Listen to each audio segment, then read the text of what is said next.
నేను కష్టపడితే పోయింది సార్. ఈ ప్రభుత్వం వచ్చి రోజు సచివాలయం చుట్టూ తింటూ వాళ్ళ నాయకులు వాళ్ళ కార్యకర్తలు వాళ్ళు తీసుకుంటే సార్ పద్ధతులు మాకు సజ్జలు తెలుసు సార్.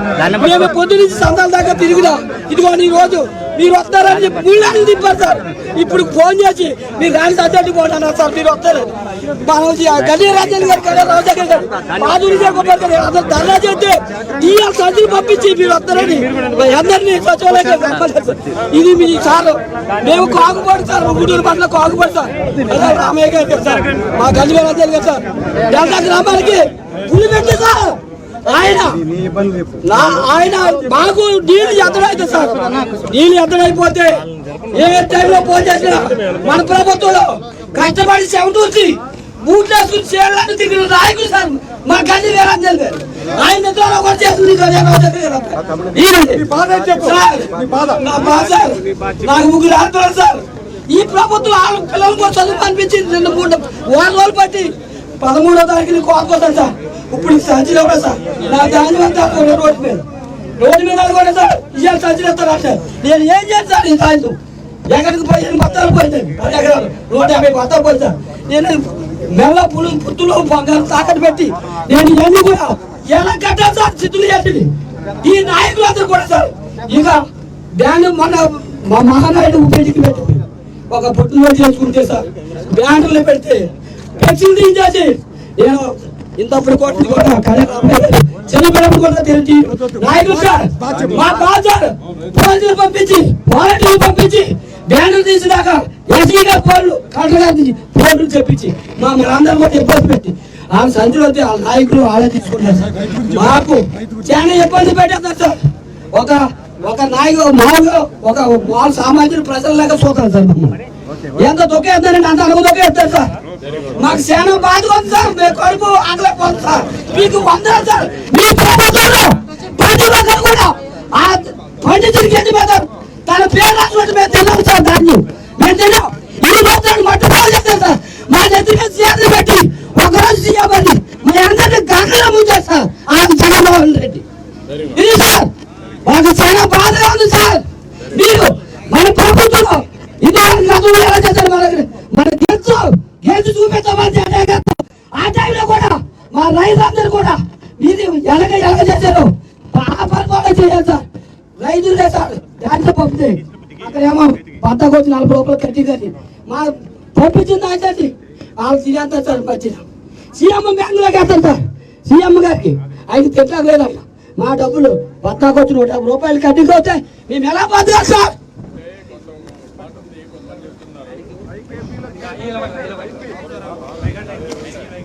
సార్ ఆర్కేబీలో రైతుల దగ్గర మీరు కట్ చేసి ఇవన్నీ చేస్తున్నారు కదా, మీరు రైస్ మిల్లర్ చెప్తున్నారని వాళ్ళకు డబ్బులు ఇవ్వాలి వాళ్ళకి ఇస్తా ఉంటారు. నేను ఏలూరు జిల్లాలో ఊడూరు అన్నది కౌలు 18 ఎకరాలు 57 చేస్తున్నాను సార్. ఒక్క రైతు వచ్చి 12 బత్తాలు 12 ఎకరాలకే అమ్ముకుంటా అరుగుతున్నాడు. 12 ఎకరాలు అమ్ముకుంటా అరుగునట్టండి. కనవ దాన్ని ఎక్కడ అమ్ముకున్నానండి? నేను ఎక్కడ 2 కుర్రోళ్ళు ఇంజనీర్ చేస్తారండి. 2 కుర్రోళ్ళు ఇంజనీర్ చేస్తారండి. ఒక ఫైనల్ రండి, 2 ఫైనల్ రే. ఈ డబ్బు వస్తుంది కానీ నాకు కరెక్ట్ కుదరదండి. ఉన్న కమాసేని ఎక్కడ అమ్ముకోండి. కౌలు రైతులు చేసుకుంటున్నా అండి. ఒక 18 20 సెంట్లు అమ్మాల సాధ్యం నేను పెట్టుకున్నా అండి. లారీ కిరా నేను పెట్టుకున్నా అండి. మళ్ళీ మిల్లు దగ్గరికి వెళ్ళిన తర్వాత మీకు పర్సంటేజ్ అండి 45% గవర్నమెంట్ ఇస్తుంది అన్నారండి. అక్కడికి వెళ్ళిన తర్వాత ఏదో రకంగా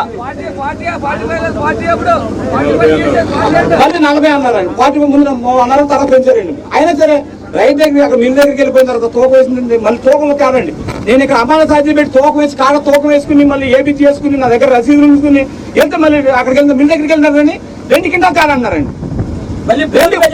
2 క్వింటాలు ఫోన్ పే చేస్తే ఆ లారీ దిగుమతి అవుతుందండి. నేను ఒక సామాన్య కౌలు రైతునండి. ఈ డబ్బు అంతా ఎకరానికి వచ్చి 30,000 కానీ 40,000 అవుతుంది నాకు. మళ్ళీ ఈ డబ్బు ఎక్కడ తెచ్చి కట్టినానండి. ఉన్న దాన్ని ఎక్కడ అమ్ముకోనండి. 12 ఎకరాలు దాన్ని కొంటా అన్నాడు. కానీ దాన్ని ఎక్కడ అమ్ముకోనండి. ఏం చేయమంటారు నన్ను? సాగుతానికి సిద్ధంగా ఉన్నాను నేను. ఇంకా ఉన్న దాన్ని అడుగు అమ్ముకోండి. దాన్ని చెప్తాను అండి. 12 ఎకరాలు అమ్ముకోండి, ఉన్న ఎకరం 3 అర్థమైంది. 12 ఎకరాల పైన కొనమంటున్నారు. కొన్నానండి ప్రభుత్వం. అది వదిలి అన్ని ప్రాబ్లమ్స్ తర్వాత ఎక్కడ ఏం చేసుకోండి, మొక్కలు తీసుకోండి, ఎవరికి అమ్ముకోనండి, నేను ఏం చేయమంటారండి అసలు ఏం చేసి చెప్పండి ఒకసారి. ఏపీఎల్ సార్, ఏపీఎల్ 13వ తారీఖు కోరుకోవాలి. ఇప్పుడు ఏం చేస్తారు? అయితే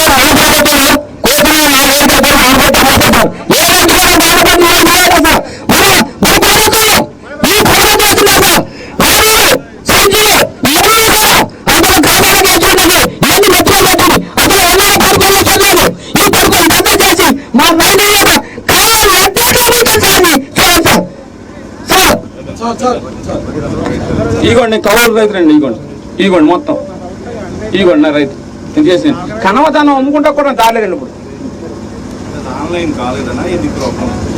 ఓన్లీ ఒక రైతు వచ్చేది ఓన్లీ సొంత రైతు అయినా కానీ కౌలు రైతు అయినా సరే 12 ఎకరాలు అమ్ముకోవాలండి. ఎవరైనా 12 ఎకరాలు అమ్ముకోవాలండి. 85 టెంకీలు పెట్టారు, పెంచారు కానీ అయినా సరిపోవట్లేదు. లేదండి అంటే ఎవరైనా ఎక్కువ పండించినా లేదు ఒక సార్ ఎకరానికి 60 బత్తాలు పండుతుంది సార్. వాళ్ళు తీసుకునేది 53 బత్తాలండి. 7 బత్తాలు 300 లాస్ట్ లో అమ్ముకుంటున్నాం సార్ రైతులు. 50 బస్తాలు వస్తుంది. బత్తాలు పడుతుందండి. వాళ్ళు కొనేది 56 బత్తాలు కొంటున్నారండి గవర్నమెంట్ అండి. 17 బత్తాలు రేట్ అండి. 300 బత్తాలు అడగనే తక్కువ బ్లాక్ మార్కెట్ అమ్ముకోవాల్సి వస్తుంది. 12 ఎకరాల నిబంధన ఉంది. 53 బస్తాలు. 50 బత్తాలు కానీ 60 బత్తాలు పడుతుంది సార్. 60 బత్తాలు సార్. కాదు సార్, లారీకి 30,000 ఫోన్ పే చేస్తున్నాం సార్. లారీ కిరాయి సార్. అది కాకుండా సార్ బస్తాకి 100 నుంచి 150 రూపాయలు కటింగ్ సార్. అది కూడా ఫోన్ పే చేస్తేనే తీసుకుంటారు సార్. నేను చెక్కిస్తాను తీసుకుంటాదండి. అకౌంట్ ట్రాన్స్ఫర్ చేస్తాను కుదరదండి. ఓన్లీ ఫోన్ పే చేస్తానండి. నేను 45,000 3 లారీలు ఫోన్ పే చేశాను సార్. నేను కాకపోతే రవిశంకర్ సార్. నాకు చాలా దారి సార్ ఈ ప్రభుత్వం. మీ ప్రభుత్వం లేదు సార్. ఎప్పుడు దాకా సార్ చక్కగా అయిపోయి సార్. నేను రైతులు సర్దుపడిగా చూస్తాను సార్. ఈ జగన్ రాక్షసంగా అవుతున్నారు సార్ రైతులు.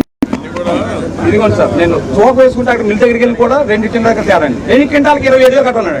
మీకు ఎంత వస్తా ఉంది ఇవన్నీ కూడా రికార్డ్ చేసి ఫెస్టివల్ కింద రికార్డ్ పెట్టి సోషల్ మీడియాలో పెట్టండి. కన్నయ్య గారు పెడతాం సార్. ఆయనకి కాదు, రికార్డ్ చేసి సోషల్ మీడియాలో పెట్టండి.